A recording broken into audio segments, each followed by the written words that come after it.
Shalom, good morning. Bible స్టడీకి ఆహ్వానం.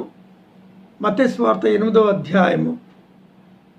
మత్తయి సువార్త 8వ అధ్యాయము 4వ వచనాన్ని చదువుతూ ఉన్నాను. 1, 2, 3 వచనాలు 2 ఎపిసోడ్స్గా నేను పెట్టడం అనేది జరిగింది కనుక ఇప్పుడు 4వ వచనం చెప్పాలని తలస్తూ ఉంటున్నాను. 4వ వచనం, కానీ నీవు వెళ్ళి వారికి సాక్ష్యార్థమైన నీ దేహమును యాజకునికి కనుపరుచుకొని మోషే నియమించిన కానుక సమర్పించమని వానితో చెప్పాను. కుష్ఠరోగి వచ్చాడు యేసుప్రభు దగ్గరికి. కొండ దిగి యేసుప్రభు వారు తాబోరు కొండ మీద ప్రసంగం మత్తయి సువార్త 5, 6, 7 3 అధ్యాయాల్లో రికార్డ్ చేయబడి ఉన్నాయి. అది అయిపోయిన తర్వాత ప్రభువారు కొండ దిగి వస్తూ ఉన్నారు. కొండ దిగి వస్తున్నప్పుడు ఒక కుష్ఠరోగి కాసుకొని ఉన్నాడు యేసుప్రభు కోసం. 3 దినాలుగా అతడు మనుషులకు కనపడకుండా ఒక బండసాటును దాక్కొని యేసుప్రభు చెప్తున్న మాటల్ని జాగ్రత్తగా విన్నాడు. విన్నప్పుడు యేసుప్రభు యొక్క మాటల్లో నిజాయితీ కనపడింది. అలాగే యేసుప్రభు కూడా ఒక నిజాయితీ పరుడిగా కనపడ్డాడు. అందుచేత యేసుప్రభు చెప్పిన మాటలకి అడుగుడి మీకు ఇయ్యబడును, వెదగుడి దొరుకుడు, తట్టుడి మీకు తీయబడును, అడుగు ప్రతివాడును పొందును అని యేసుప్రభు వారు చెప్పినందువల్ల, ఇది 7వ అధ్యాయం 7వ వచనంలో చెప్పినందువల్ల అడుగుతాం యేసుప్రభుని, నేను ఒక కుష్ఠరోగిని కదా, నన్ను స్వస్థపరచగలడు ఆయన అని చెప్పేసి ఆయన దగ్గరకు వచ్చి అంటున్నాడు, ప్రభా నీకు ఇష్టమైతే నన్ను శుద్ధినిగా చేయగలవు అనేను అన్నాడు. అనగానే యేసుప్రభు వారు స్పందించి, నాకు ఇష్టమే, శుద్ధునివి శుద్ధుడు కమ్ము అని చెప్పి అతన్ని ముట్టాడు. కుష్ఠరోగిని ముట్టుకునేవాడు ఎవడు లేడండి. కుష్ఠరోగిని అరే దళితుల్ని ముట్టుకోవడానికే చిన్నజీవర స్వామి సాహసించడం. దళితుల వరకు ఎందుకండి, శూద్రుల్ని ముట్టుకోరు అంటే ఆయన వైశ్యుడు కదా. సరే ఒక బ్రాహ్మడు దళితుల్ని ముట్టుకోరు. సరే రాముడు ముట్టుకుంటాడా అంటే రాముడు కూడా ముట్టుకోడు. కానీ హనుమంతుడిని ఎందుకు ముట్టుకున్నాడు అంటే ఆయనకి ఒక గొప్ప పని ఉంది. భార్య అని రావణుడు పట్టుకెళ్ళిపోయాడు కనుక ఆమెను తీసుకొచ్చి అప్పగించగలిగిన ఏకైక వ్యక్తి హనుమాన్. అందుకనే రామాయణంలో హీరో ఎవరు అంటే హనుమానే హీరో, రాముడు హీరో కాదు. ఎందుకంటే హనుమానే సీతమ్మ వారిని తీసుకొచ్చి రాముడికి అప్పగించాడు.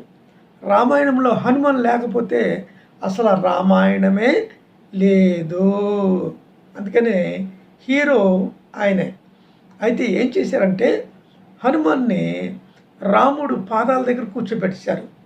ఎందుకంటే అతడు ఒక దళితుడు కనుక ఎంత గొప్ప కార్యం చేసినప్పుడు కూడా అతన్ని కిందకు తొక్కేశారనమాట. అంటే ప్రజల చేత పూజించబడుతున్నాడు, ఆరాధించబడుతున్నాడు. అయితే రాముడి కంటే గొప్పవాడు కాదు. రాముడు పాదాల దగ్గర ఆయన మోకరిల్లి 2 చేతులు కూడా ఇలాగా దండం పెట్టి ఉన్న రూపం మనకి కనిపిస్తూ ఉంటుంది అన్నమాట. ఆ విధంగా చేయటం అనేది జరిగింది. సరే ఇంకెక్కడైనా సరే ఎవరితో అయినా, కృష్ణుడు కానివ్వండి లేకపోతే ఎవరైనా కానివ్వండి, దళితులతో హిందూ దేవుళ్ళు సాంగత్యం చేశారా? హిందూ దేవుళ్ళు అందరూ అయితే బ్రాహ్మడై ఉండాలి, అయితే క్షత్రియుడై ఉండాలి. అందుకు తప్ప దళితుడైన భగవంతుడు హిందువులకు లేడు అని నేను తెలియజేస్తున్నాను. మాలకొండ గారంట, అంటే మాలైన ఆయన అక్కడ గుంటూరు జిల్లాలో ఉంది ఒక కొండ. ఆ కొండకెళ్ళి భక్తులు ఏవో మొక్కుబడులు చేసుకుంటూ ఉంటారు. సర్లే దేవుని చిత్తం అయితే ఒకసారి కోటప్ప పండుగ ఏదో మాలకొండయ్య గారు అంటారు కదా, అక్కడికి వెళ్ళి ఒక వీడియో చేస్తాను, ఎలా ఉంటుందో చూద్దాం. అయితే తిరుపతిలోకి వెళ్ళేటప్పుడు కూడా నువ్వు ఏ క్యాస్టు ఏంటి, నువ్వు ఎవరివే అని అడుగుతారో లేదో నాకైతే తెలియదు. కానీ దళితులకు ఉద్యోగాలు ఇస్తారో లేదో నాకైతే తెలీదు. ఆ విషయాలు ఏమీ తెలీదు. అవి కావాలంటే మీరు సిహెచ్ సాంబశివరావు అన్ననే అడిగితే ఆయన చెప్తారు, లేకపోతే హ్యానీ జాన్సన్ అడిగితే ఆ విషయాలు మీకు తెలియజేస్తూ ఉంటాడు అనమాట. కనుక దళితుల్ని ముట్టుకోవాలంటే ఎవరు కూడా ముట్టుకోరు. అయితే యేసుప్రభు వారు ఒక కుష్ఠరోగిని ముట్టుకొని, అది అంటువ్యాధి, చాలా భయంకరమైన వ్యాధి, ఆ వ్యాధి సోకిందంటే చచ్చిపోతారు చాలామంది. అలాగే డాక్టర్స్ కూడా చనిపోయారు కుష్ఠరోగంతో. యేసుప్రభు వారు దేవుడు కనుక ఆయనకి కుష్ఠ అంటుకోదు. అందుచేత ఆయనలో అద్భుతమైన శక్తి ఉంది. నాకు ఇష్టమే అనగానే అతని యొక్క రోగము, ఆ వ్యాధి కుష్ఠరోగము నుండి అతడు శుద్ధుడైనట్లుగా మనం చూడగలుగుతాం. తర్వాత యేసుప్రభు వారు మాట చెప్పారు అతనికి, ఏమనంటే నువ్వు వెళ్ళి యాజకునికి నీ దేహానికి కనపరుచుకొని ఏం చేస్తావంటే మోషే నియమించిన కానుకను సమర్పించు అని చెప్పాడు. సర్లే, మోషే నియమించిన కానుకతో ఈయనకేం సంబంధం అంటే అది యూదా మతానికి సంబంధించిన కానుక. అంటే యూదులకి, లేవీలకి కానుకలు వస్తే క్రైస్తవుడికి అవసరం ఏంటి, రాకపోతే అవసరం ఏంటి, వస్తే ఏంటి, రాకపోతే ఏంటి. అయినప్పుడు కూడా యూదులందరూ కూడా ఇష్టపడాలన్న ఉద్దేశంతో యూదుల యొక్క గ్రంథానికి ఏ విధమైన మరి ఏమాత్రం తక్కువ చేయకుండా లేవీల గురించి, వాళ్ళ యొక్క పోషణ గురించి యేసు ప్రభు చెప్పినట్లుగా మనం చూస్తాం.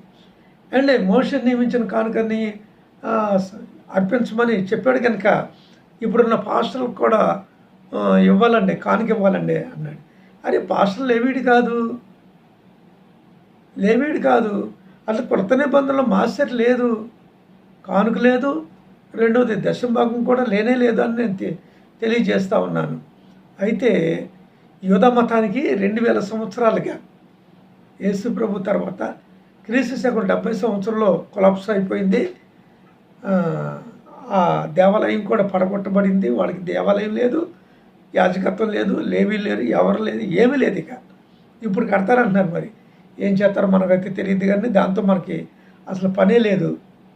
ఒకవేళ వాళ్ళు కట్టుకున్న, ఇప్పుడు యుద్ధం జరుగుతుంది కదా, ఇప్పుడు యుద్ధం జెరూసలేంని స్వాధీనపరచుకొని మళ్ళా టెంపుల్ ఆఫ్ గాడ్ దేవాలయం కడితే, యెహోవా దేవునికి ఆలయం కడితే, లేవి యాజకుల్ని సమకూరిస్తే, మెరూన్ కలర్లో ఉన్న ఆవుని బలిస్తే, ఒకవేళ క్రైస్తవులు కూడా ఆ టెంపుల్ ఆఫ్ గాడ్కి వెళ్ళినట్లయితే వాళ్ళకి యూదులకున్న